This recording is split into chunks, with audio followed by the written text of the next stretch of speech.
Hello everyone, আসসালামু আলাইকুম। আশা করছি দেশের যে প্রান্ত থেকে যে যেখান থেকে আমার ভিডিওটি দেখছো সবাই খুব ভালো আছো, সুস্থ আছো। আলহামদুলিল্লাহ আমি তোমাদের দয়ে অনেক ভালো আছি। বরাবরের মতো আমার চ্যানেল সামিরাস লাইফস্টাইল ব্লগ থেকে আমি সামিরা তোমাদের সবাইকে পবিত্র মাহে রমজানের 18তম রোজার অনেক অনেক শুভেচ্ছা ও ভালোবাসা জানিয়ে ঢাকা থেকে আজ নতুন আরও একটি ডেইলি ব্লগ উপস্থাপন করছি। আশা করছি আজকের ভিডিওটা তোমাদের খুব ভালো লাগবে। আজকে কিন্তু রোজা অলরেডি 19টা চলে গেছে, কিন্তু আমি 18তম রোজার ভিডিওটা এখন মাত্র আপলোড দিব। আসলে ভিডিওটা করা ছিল, কিন্তু আমার শরীরটা খারাপ থাকার কারণে তোমরা অনেকেই জানো আমার মাথাটা প্রচণ্ড ব্যথা আজ দুদিন ধরে, কিছুতেই ভালো হচ্ছে না। দেখা যায় সকালের দিকটা একটু ভালো থাকে, যখন সকাল 9টা 10টা বেজে যায় তখন থেকে একদম মাগরিবের আজান পর্যন্ত ব্যথা শুরু হয়। তো দেখা যায় আমার কিন্তু আর কি ভিডিওটা করা থাকা সত্ত্বেও আমি ঠিক সময় মতো ভিডিওটা আপলোড দিতে পারিনি। তো বন্ধুরা, তোমরা প্লিজ কেউ কিছু মনে করো না, তোমরা সবাই আমার এই ছোট্ট চ্যানেলটার পাশেই থেকো। আর আমি বলবো প্রথমেই ভিডিওটিতে একটি লাইক দিয়ে এরপরে সম্পূর্ণ ভিডিওটি কন্টিনিউ করো। তো বন্ধুরা, তোমরা দেখতেই পেলা আমি বাইরে থেকে এসেছি, আর বাইরে গিয়েছিলাম একটা মূলত বিশেষ কারণে। আমার প্রেসার কুকারের যে ঘন্টা ওটা নষ্ট হয়ে গিয়েছিল, মূলত ঠিক করার জন্য গিয়েছিলাম। তো ওটা ঠিক করে আনলাম, সাথে ব্লেন্ডার মেশিনটাও দেখা যায় একটু পরপরই অফ হয়ে যেত। দেখা যায় একটু চাপ পড়লেই না ব্লেন্ডার মেশিনটা বন্ধ হয়ে যেত। তো ওটারও আর কি একটা প্রবলেম হয়েছিল, ভাবলাম একসাথে দুইটা ঠিক করে নিয়ে আসি। এরপর বাসায় যখন আসবো আমার আর কি মনে হলো একটা দই নিয়ে যাই, দই দিয়ে কিন্তু পরোটা বা চিড়া দিয়ে খেতে ভালো লাগে। তো আমি আমার বর দুজনেই গিয়েছিলাম। তো যখন আমি আর কি সিঁড়ি দিয়ে উঠছিলাম, ও আমাকে উপরে উঠিয়ে দিয়ে আর কি দোকানে চলে গিয়েছিল। তখন আমাদের যে দোকানের ভাইরা থাকে তাদের মধ্যে থেকে একজনের মেয়ের রিসেন্টলি বিয়ে হয়েছে, তো সেই বিয়ের মিষ্টি আমার বাসায় নিয়ে আসতেছিল। তো যখন দেখলো আমি আর কি উপরে উঠছিলাম, তখন আমার হাতে প্যাকেটটা দিয়ে বললো যে ভাবি আপনি তো উপরে যাচ্ছেন, তাহলে আমি আর যে কী করবো, নিয়ে যান। যাই হোক, মিন্টু ভাইয়ের মেয়ের জন্য অনেক অনেক দোয়া রইল। তোমরা সবাই নবদম্পতিকে দোয়া করো, তারা যেন সুখে শান্তিতে আর কি জীবনযাপন করতে পারে। তোমরা একটু খেয়াল করে দেখবে, আমি যখন বাসায় ঢুকেছি তখন অলরেডি 4:30 বাজে, আর আমি কিন্তু ইফতারের জন্য সব কিছু রেডি করে গিয়েছিলাম। যেমন বুট সিদ্ধ করে রেখেছিলাম, আবার পেঁয়াজের জন্য ডাল ভিজিয়ে রেখেছিলাম। কিন্তু হঠাৎ আমার এক ভাবি ইফতারি পাঠিয়েছে, তো এই কারণে আর আমি আর ইফতারি ভাজলাম না, তবে ফল টল কেটে নিয়েছি।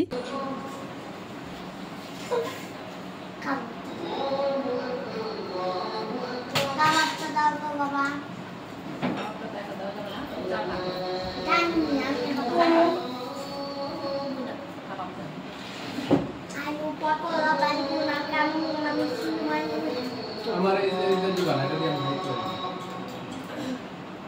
সব মনে দিবা এগুলো কি রান্না দিও বাকি দিবা না মই এগুলো বল পানি পেছে সব কিছু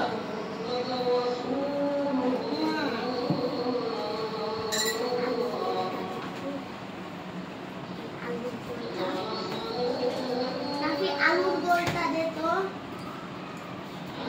আমার দোস্ত কেউ নেই, আমার দোস্ত কেউ দেয় না। খাসা সব টাকা আছে ভালো হয়েছে না, এটা খাইতে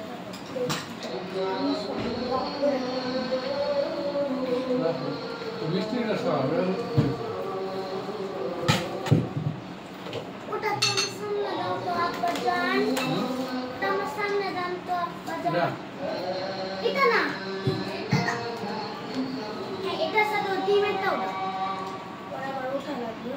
আজান দিল, আমরা সবাই বিসমিল্লাহ বলে ইফতারি করে নিলাম। আর সাথে তো আমি মিষ্টি তারপর দইও বের করেছি, তো যে যেটা ইচ্ছে হয় খাবে। তবে মেয়েরা কেউ মিষ্টি খেতে চাচ্ছে না, তবে এটা ছানার মিষ্টি আমি একটা খেয়েছি। আর ইফতারি কিন্তু আমার ধরাই রয়ে গেছে, বুট পেঁয়াজু কিছুই খাওয়া নেই। আসলে অনেক ইফতারি পাঠিয়েছিল, তার মধ্যে আবার চিকেনের আইটেম ছিল। তো সেগুলো খেয়ে এখন প্রায় আর কি 8টার মতো বাজে। আমি মাগরিবের নামাজ পড়ে কিছুক্ষণ শুয়েছিলাম, এরপরে উঠে এখন ভাবলাম একটু দই দিয়ে চিড়া দিয়ে খাই। মূলত দই চিড়াটা কিন্তু আমার জন্যই এনেছি, আনাই। আর মেয়েরাও তেমন খেতে চায় না, আমার হাজব্যান্ডও খেতে চায় না। তো নাফি বললো যে এখন আমাকে একটু দই দাও, ও আর কি খেতে চাইলো, তাই ওর জন্য একটু দিয়ে দিলাম। আর আমার জন্য এই যে দই চিড়া কল একসাথে নিয়ে নিয়েছি। তবে নাফি কী করেছে জানো, এখান থেকে 1 চামচ খেয়েছে, 1 চামচ খেয়ে বলে যে আমি এখন খাবো না। তো চলে গেল আমার বোনের বাসায়।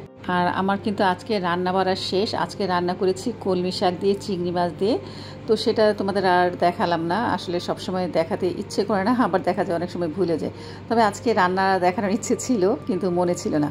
তো এখন এই যে আমি একটু বেশি করেই চিরা নিয়েছি, সাথে কলা নিয়েছি। কলা এখানে আমি 1.5টা কলা নিয়েছি, একটারও সাথে অর্ধেক।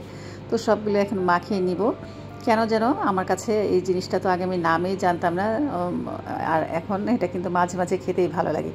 আসলে বোঝা যাচ্ছে এখন বয়স হচ্ছে, একটা বয়সের পরে দেখবা করলা ভাজি খেতে ভালো লাগে, শাক পাতা খেতে ভালো লাগে, আবার এই যে এমন দই দিয়ে কলা দিয়ে চিরা দিয়ে খেতে ভালো লাগে। আসলে সময়ের সাথে সাথে মানুষের অনেক অভ্যাস চেঞ্জ হয় কিন্তু।